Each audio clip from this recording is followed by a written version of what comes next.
Misiones y evangelización. Nadie es tan pobre que no pueda dar algo. Quien ha conocido la alegría del encuentro con Cristo no puede mantenerla encerrada dentro de sí. Debe irradiarla. En este espacio conocerás de cerca la realidad misionera.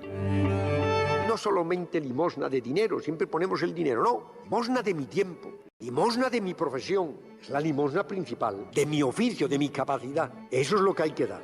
Con tu oración, tu sacrificio, tu apoyo, contribuirás a la evangelización de los hombres de hoy, tus hermanos, que aún no conocen en plenitud a Jesús. Misiones y evangelización. Todo es posible para el que cree.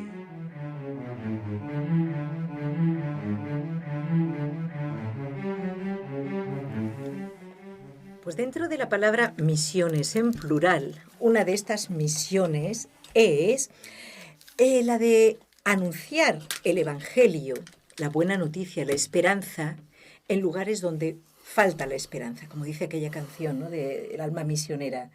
Lugares donde parece que justamente hay ambiente de guerra, de muerte, de destrucción, y es donde más necesarios somos, los que sí tenemos la fe y la esperanza en Cristo. Y la verdad, hablando con nuestros invitados Miquel Blanch y Esperanza Vivas, estábamos viendo ya fuera de micrófono lo que es un poquito el pecado de omisión. El que no hace nada, porque veremos que no tenemos derecho a no hacer nada.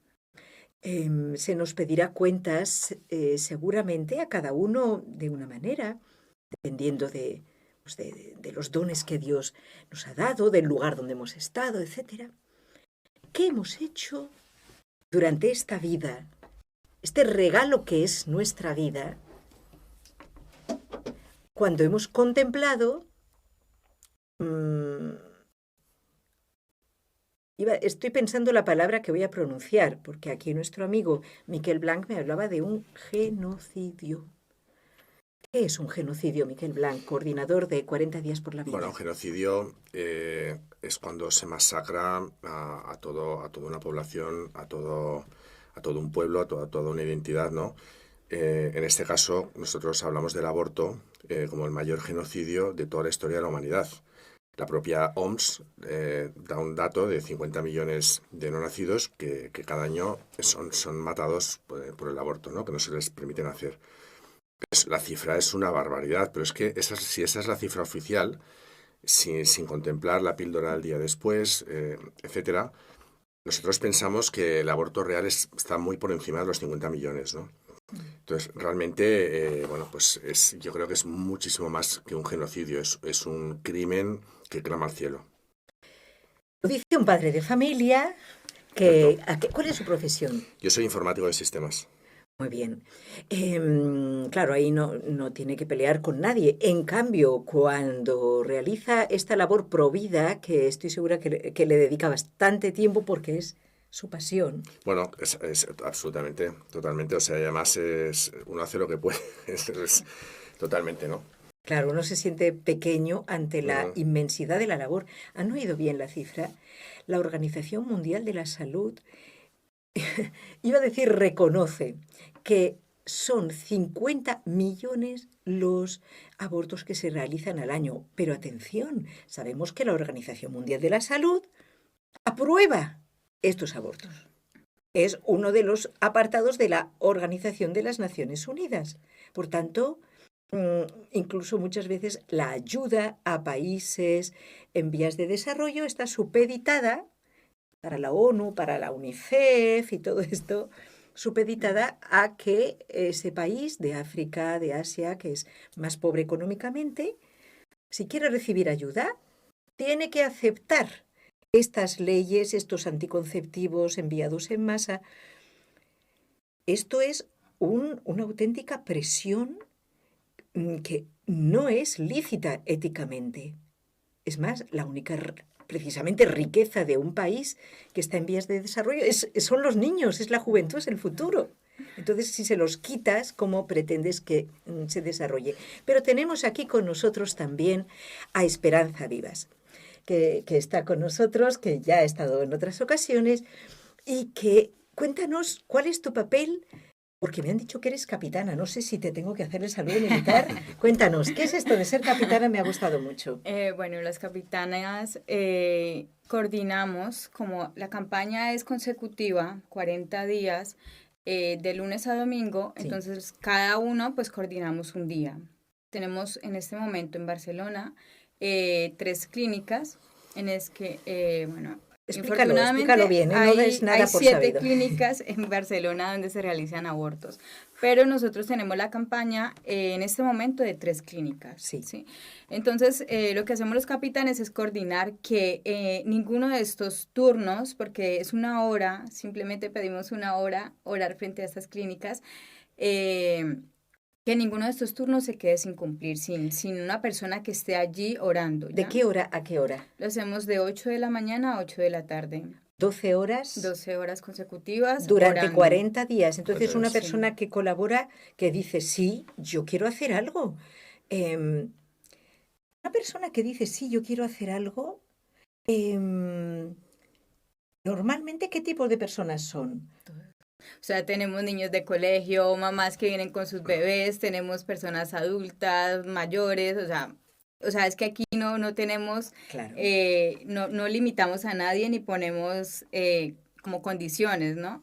La Obvio. ¿Y qué condición es tienen que hacer? orar. Ponerse, perdón, pregunto porque los oyentes a lo mejor no lo Sí, saben, sí, ponerse de sí. rodillas en la calle, Sí, al lado sí. de la clínica. Bueno, No necesariamente. Nosotros aquí no tenemos esa valentía, pero en Iberoamérica América sí que sí. se hace, ¿no? Pero bueno, aquí lo que hacemos es simplemente estar frente a la clínica, en la acera del frente y oramos, simplemente oramos. No abordamos a las madres porque muchos dicen que acosan a las madres. Nosotros no acosamos porque nosotros simplemente estamos allí. Si las madres nos preguntan qué están haciendo, nos abordan ellas a nosotros.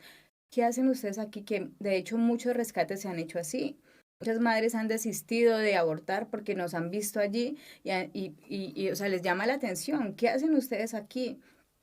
Les decimos simplemente oramos para que no hagas esto. Simplemente oramos porque son almas. O sea, nosotros como católicos sabemos que no solamente son cuerpos, sino almas. ¿Sí? Es una almita que se va a perder de ese bebé, de la mamá, del abortista. O sea, es un grupo. O sea, como se dice que el pecado es colectivo, ¿no? Entonces, simplemente eso. ¿Y qué hacemos nosotros? Pues remitir a estas mamás a fundaciones que ayudan, digamos, integralmente a las madres con educación, con ayuda social y todo ese Muy tipo bien. de cosas. Claro, un gran incentivo en este trabajo de 40 días por la vida, que coincide muchas veces con los 40 días de Cuaresma o en el tiempo de Adviento, en Sí, momentos sí. fuertes. Tengo muchas preguntas. A ver, una para nuestro amigo Miquel Blanc, que ¿cuántos años hace que está usted coordinando? Bueno, yo elegimos la campaña en 2021, en marzo. Entonces, normalmente hay un coordinador por abortorio. Entonces, ahora somos 3 coordinadores en Barcelona, 2 mujeres y yo. Y bueno, pues yo llevo 2021 y bueno, pues esta es una carrera de maratón, o sea, es una carrera a largo plazo, no es una carrera a corto plazo. La idea nuestra es estar en los 7 centros que practican abortos Claro en que Barcelona. sí, Esa es nuestra idea, sí. ¿no? Pero claro, necesitamos muchísimos voluntarios. Nosotros estamos ahora mismo unos 600 voluntarios. Bueno, pero ya es. Pero bueno, que no es a veces los voluntarios hacen lo que pueden. Es decir, unos hacen suplencias, otros vienen un día, luego no repiten ese mismo día las 6 semanas que duran las campañas, ¿no? Pero bueno, ahí estamos. Entonces, sí que nosotros necesitamos incrementar. Yo no sé si en Barcelona dicen las estadísticas, son 100.000 o 200.000 personas que van a misa cada domingo o más. Pues con que tuviéramos un 10% cubriríamos los 7 abortorios, ¿no? Sí. ¿Por qué? ¿Por qué no vienen? A lo mejor tienen miedo a represalias, a que se metan con ellos. ¿Tenéis ataques ahí en la calle? Gente que está poco a gusto. Bueno, yo Te creo que no comentaba viene... yo la última vez, ¿no? Los dueños del laboratorio, que usted Sí. le ha puesto un nombre muy adecuado, por cierto. Bueno, centros de exterminio prenatal. Es que, Sí. amigos oyentes, amigos televidentes, Miquel Blanc nos está describiendo con esa palabra una realidad. Lo que es insoportable es estar escuchando mentiras todo el día. Eso es. Y es lo- Eufemismos, total. Claro, una clínica. La clínica es un lugar donde yo me voy a curar. Claro, el juramento hipocrático, sí, sí. Entonces, dígalo otra vez. Pues la terminología más correcta, porque todo el tema de la industria del aborto usa mucho del lenguaje, del lenguaje Eufemismo, sí. Sí, eufemismos, ¿no? Por que suene ejemplo, bien, que sea una evolución. interrupción voluntaria del embarazo. Porque, o sea, un embarazo, si se interrumpe, supuestamente, si esas palabras correctas, que se puede reanudar. Y un Claro, embarazo nosotros cuando... interrumpimos esta Claro. entrevista, ponemos una pausa y volvemos. Eso es. Pero el embarazo, si se interrumpe, Eso es. no vuelve. Entonces, esa expresión, la verdad es que, bueno, usan mucho de expresiones así para dibujar algo que no es, ¿no? Realmente una mentira. Entonces, si nosotros vamos a usar el lenguaje correctamente. Entonces, esos no son clínicas, como se dice, sino son centros de exterminio prenatal. Esa es la palabra más correcta. Igual que estaban los centros de exterminio judíos, que había en Pues la Segunda Guerra Mundial. tal cual. Tal cual, tal cual. Pero más grave todavía, porque además la persona que acude en un estado muchas veces desesperado a un centro de estos, tiene que pagarlo y por lo tanto es un negocio. ¿Cuánto cuesta Pues depende, esta operación depende si de estás exterminio de prenatal? 2 semanas, de un mes, Ah, de 2 sí. meses, claro. Cada, claro. cuanto Sí. más tiempo, más Sí. caro. Había, Sí, había sí. un caso, un rescate que tuvimos en la campaña de otoño, Natalia, iba de mellizos, en Palma de Mallorca no le hacían el aborto porque había pasado las 14 semanas, estaban 17 semanas. Y el precio que habían puesto a este asesinato, que era de mellizos, era 1.200 euros. Y ya sabían que eran mellizos. Sí, 1.200 euros, 17 semanas. Era el precio que ponían al aborto. Sí. El Papa ha hablado de esto, ¿no? Dice, habla de sicarios. Sí, el Es Papa, así, el Papa estás Francisco. pagando para sí. que te Sí, maten es a que es tu la pura hijo, verdad. o sea, Tal cual, tristemente. tal cual. Mm. Y en concreto, Natalia, ¿cómo fue aquel rescate? Ya que ustedes, ya nos lo explican, y esto para que se animen todos los que están ahora con nosotros. No tienen que estar abordando a las personas ni al personal del centro de exterminio prenatal ni nada de esto, sino que simplemente está uno orando, pidiendo la ayuda de lo alto, que ya vamos a hablar después digamos, de las armas santas Sí. que lleváis con vosotros, ¿no? Entonces, y que aseguran la victoria, porque esto, como dice San Pablo, estamos luchando contra enemigos invisibles, o sea, Potestades potestades del otro, Mm. ¿no? Que nos superan. Entonces, el caso de Natalia, ¿cómo fue? ¿Nos quieres contar, Esperanza o Miquel, entre dos? Bueno, empezamos contando algo que es fabuloso y es que fue el 5 de octubre, 1 de ¿no? octubre. El día de Santa Faustina. Sí. Y preciso los voluntarios que estaban en esta hora frente a esta clínica, bueno, a este abortorio, 9 de la mañana. a las 9 de la mañana, estaban rezando la coronilla de la Divina Misericordia. La chica entra con el padre de ella y claro, ella venía muy afectada porque ella voluntariamente no lo quería hacer, o sea, no tenía la convicción de querer abortar a su hijo, ella lo hacía por presión social. Entonces, claro, vio a esta pareja orando frente a la clínica, ella ingresó a la clínica, pero llegó un momento en que no pudo más y salió corriendo y llorando Y su padre detrás. Sí, y la enfermera detrás, o sea, esto es lo más dramática, la enfermera de como que se nos va el cliente, ¿no? Pues. Y entonces va corriendo tras la chica y claro, la chica sale y encuentra a la joven que estaba orando frente a la clínica, la abraza, se sintió acogida, se sintió amada. Y ella dijo, esto era lo que yo necesitaba, Sí. o sea, yo necesitaba Un apoyo, ese alguien que apoyo. piense como yo. Claro. Todos a mi alrededor están diciéndome lo O contrario. sea, la sacó esta voluntaria, la sacó del infierno, sí, literalmente. Entonces nosotros hay un protocolo que dice llevar a tomar un café. Pero entonces, como están en ayunas, toman un café y ese día ya no pueden abortar. Entonces la llevaron a tomar un café, Quiere decir claro. que tienen que estar en ayunas. Están para en ello. ayunas para abortarse. Sí, sí. Entonces, pero eso o sea, los rescatadores tal, o sea, lo primero que te dicen es, coge la mamá y vete a tomar un café. Claro que Entonces, sí, llevamos- en todos los sentidos, recuperar Claro. la serenidad. Entonces nos llamó la capitana de ese día, bueno, era mi hija. Entonces llamó la voluntaria a mi hija, bajamos con mi hija y yo, que la tenía que dejar en el trabajo, pero bueno, fuimos a Natalia. Mi hija está muy metida en todo el mundo pro vida, sigue muchos líderes americanos, ¿no? Sabe muchísimo, está haciendo filosofía y psicología y todo esto, Qué bien. pues, domina muy bien todo el tema este. Y entonces enseguida se ganó a Natalia. Entonces me acuerdo, le vamos a tomar algo, yo me quedé en el bar, mi hija se fue a trabajar, vino Miguel Ángel de Maternity Y entonces las llevamos al doctor Puig, Fernando Puig, que tiene una clínica, esa sí que es una clínica de verdad, la tiene cerca de Gran Cine Sarriá, la tiene por esa zona ahí. Entonces le hicieron una ecografía y cuando Natalia vio lo que llevaba dentro se rompió. Dos bebés. Dos bebés, porque es que además luego... Se rompió. ¿O es lo contrario de romperse? ¿Cómo será lo contrario de romperse? Pero diciendo, pero ¿qué iba a hacer yo? ¿Qué barbaridad iba a hacer? Y qué felicidad que absolutamente puedo tener a estos absolutamente niños. Absolutamente, o sea, y es que llama mucho la atención que todos los centros de exterminio prenatal nunca muestran las ecografías, nunca. Y ahora cuando acordaros que recientemente el partido Vox en Castilla y León hizo una propuesta de ley sin entrar en análisis políticos, porque uno pone la radio, hasta la propia Radio Conferencia Episcopal, y todos son análisis políticos, análisis de intenciones. Oiga, que ofrecía la ecografía simplemente, libremente, que no le imponían, que ofrecían oír el latido fetal, que no lo imponían. Y cómo se puso, ahí es donde los malos se descubrieron la cara y los lobos vestidos de oveja también se destaparon la cara. O sea, quien quiera ver, que vea. Sí. O sea, nadie puede decir, no lo he visto, ¿no? Es bastante fuerte este tema y para una madre,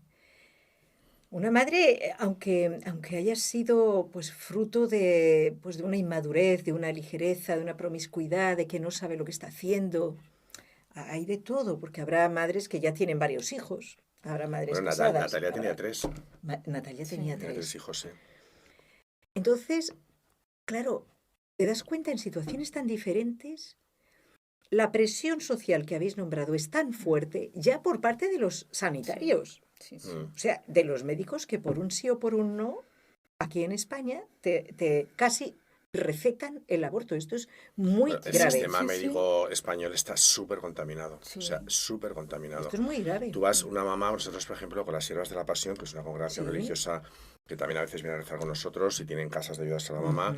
Ellas, por un tema de una denuncia que tuvieron hace años y tal, decidieron que solo acogían a mamás que venían a través de servicios sociales. Sí. Entonces, esa mamá que está embarazada, que pasa a servicios sociales, si pasa la primera entrevista con la asistente social, si pasa la segunda entrevista con la médico, si pasa la tercera entrevista con no sé quién, y no han abortado el bebé, es un milagro. Es una heroína. Es un milagro. Todo el sistema, a la mínima, no sé. Y además se ha visto muchos casos que dicen viene con malformaciones y luego era mentira. No es verdad, sí. Exactamente. Y no solo eso, sino que así no vayas por eso. Claro. Hace poco una amiga me decía, ella es una señora, y me dice, fui porque necesitaba una cita con el ginecólogo y me dan el folleto, si quieres abortar. Wow. O sea, por favor, o sea, yo creo que esto de hecho lo podríamos denunciar, porque me están incitando a hacer algo. O sea, es que ahí no se porque es un puro y crudo negocio. Claro, hay un negocio millonario. Y luego también lo que no se entiende, bueno, en los partidos de izquierda, claro, que son los que han promovido toda esta barbaridad, ¿no? O sea, de España se destinan más de 30 millones de euros al aborto. Y se destinan 3 millones de euros a las mamás que tiran adelante con la vida. ¿Por qué?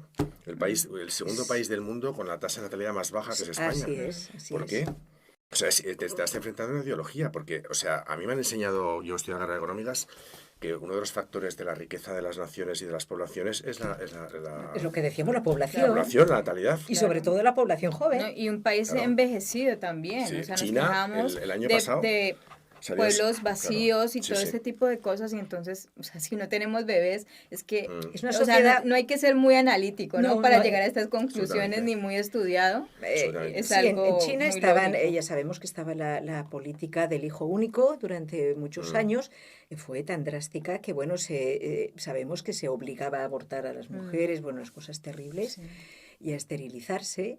Pero se ha revertido esta política. Se ha revertido porque además China estaba en 1,7, algo así, de tasa de reemplazo generacional, y en septiembre del año pasado salió en The Guardian, salió una noticia que decían que China había prohibido el aborto médico. Perdona, solo permitían el aborto por causas médicas, no permitían el aborto voluntario, lo habían prohibido en China. Esto salió en septiembre, si es verdad o no, porque no se sabe, ahí en China es muy difícil de controlar, ¿no? Está todo bastante manipulado. Sí. En estos momentos me gustaría saber, que esto que cada uno dé su respuesta un poco personal. ¿Dónde encontráis la fuerza? Porque no me habéis contestado antes a lo de los ataques, pero cada uno sin interrumpirnos. Es tanto lo que hay dentro del corazón que pugna por salir, ¿no? A ver, Esperanza. Dado el cierto riesgo que hay. En España ahora mismo normalmente no va a haber una violencia contra ustedes, Ya. porque además hay policía, ¿no? Por ahí. Bueno, sí, digamos ¿Avisáis que a es la una, policía? una persecución incruenta, ¿no? Sí. Nosotros sacamos la fuerza de Dios, es que no hay más. O sea, ¿Y cómo se materializa eso? nosotros, bueno, gracias a Dios tenemos el apoyo de un obispo y de varios sacerdotes, por gracia de Dios, que nos apoyan. Muy bien. Y entonces hacemos 3 misas, una al principio de la campaña, otra en la mitad y otra al finalizar, ¿ya? Y también tenemos una adoración nocturna que es dedicada específicamente a 40 días por la vida. Entonces nosotros clamamos al cielo, le pedimos al Señor, porque nosotros por nuestras fuerzas pues no podemos. Somos pocos, somos inconstantes, somos débiles, o sea, Claro. tenemos todo para no hacerlo. Pero digamos que el Señor es el que nos da la fuerza, o sea, el Señor dice, pide y se os dará, y entonces lo vemos. Y claro, con estos milagros como el de Natalia y como muchísimos más que hay y que muchísimos tampoco sabemos, Sí. el Señor responde a nuestras súplicas. Entonces el Señor es fiel y sí que nos responde. Muy bien. ¿Y qué más nos dice nuestro amigo Miquel? Bueno, la adoración nocturna nosotros la hacemos una vez al mes, el primer jueves de cada mes. Empezamos en la Basílica de la Merced el año pasado, en marzo. El 2020, bueno, el año pasado, no, el 2021, o sea, llevamos ya 2 años, ¿no? Y bueno, pues esa es nuestra fuerza. O sea, nuestra fuerza está ahí. Nosotros enfrentamos algo que es mucho más grande que un Goliat y nosotros somos mucho menos que un David.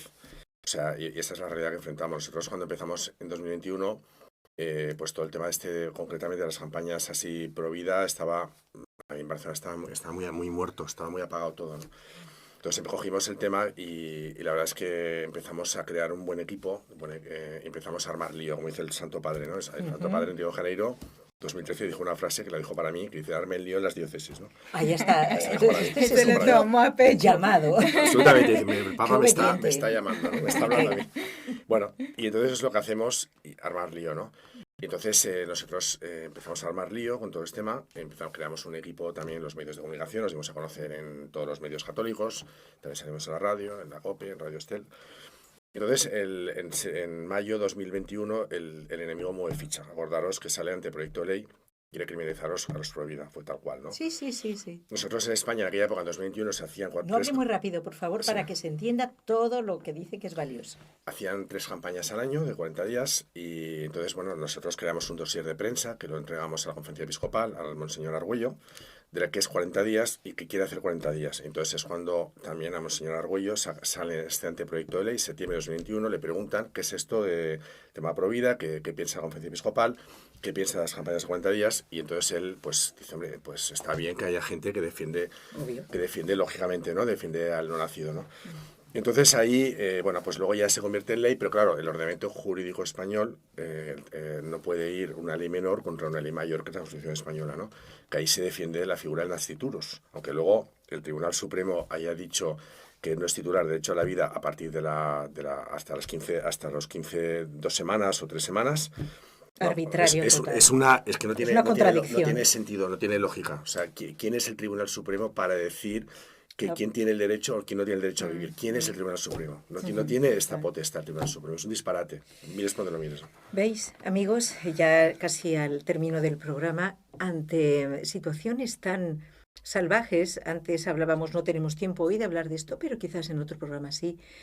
Antes de entrar al programa hablábamos de la esclavitud, por ejemplo, ¿no? Una lacra, un abuso pues que ha existido durante muchos siglos. Bueno, en algunos casos era más cruel, como en la Roma antigua, por cierto. Luego, pues en otros casos era vivido de una forma más civilizada y no siempre era equivalente a un maltrato. Pero esto es mucho peor. Estamos quitando la vida, es el don más primario. Si tú a una persona le quitas la vida, y es que ya no le puedes quitar nada más. Yeah. Se lo has quitado todo. Y al más inocente, y luego, pues probablemente no tenemos ningún derecho a quejarnos a Dios ni a culparle de nada de lo que va mal en este mundo, porque todos estos que yo he apuntado, por decir una cifra muy baja, 50 millones de niños abortados al año, dice la Organización Mundial de la Salud, que lo apoya, que sabemos que son muchos más, con las píldoras del día después. También quisiera hablar de esto otro día, el sistema DIU, los anticonceptivos. Pues, ¿cuántas personas, cuántos grandes científicos están entre esos? Millones y millones de personas. Eso lo decía Madre Teresa, lo decía muy bien. A Madre Teresa le preguntaron por qué no se ha acabado con el cáncer, no se ha acabado con la malaria, con enfermedades así. Y Madre Teresa contestó porque todos esos científicos que venían a acabar con esas enfermedades los abortaron. Muy sabiamente, es decir, cada vida tiene propósito, eso nadie lo puede negar. Toda vida humana es, en el eterno presente de Dios, es una vida no valiosa, es una vida, o sea, eso que está llamado a hacer esa persona que se abortó, o sea, estaba llamado a hacerlo esa persona. Es único e irrepetible. Irrepetible, absolutamente. Esperanza, que espero para otro día, veo que tienes muchos deseos de hablar de No, cosas que no son vanas, pero el algo- tiempo ya se acabó. Simplemente algo que vivimos en una sociedad que habla de derechos y si quitamos el derecho primordial que es la vida, pues ¿qué podemos esperar, ¿no? Así es. Totalmente. De hecho, propiamente no se puede hablar de un derecho a la vida, sino de un derecho a que no te maten. Es decir, si ya existes, porque el que no existe no tiene derecho a la vida. Es un don, un regalo que nos da Dios. Pero una vez que ya vives, aunque no hayas nacido, pues eres un ciudadano, tienes derecho a que no te agredan ni te maten. Mira, hay un ejemplo de Stevie Jobs. Me despido. Perfecto. Es que si no, se nos come.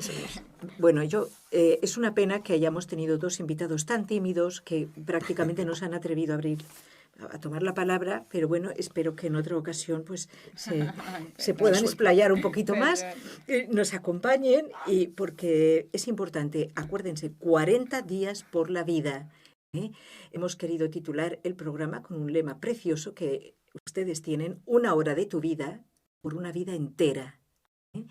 Infórmense en su ciudad, en su población, cómo usted y yo podemos formar parte de esta familia.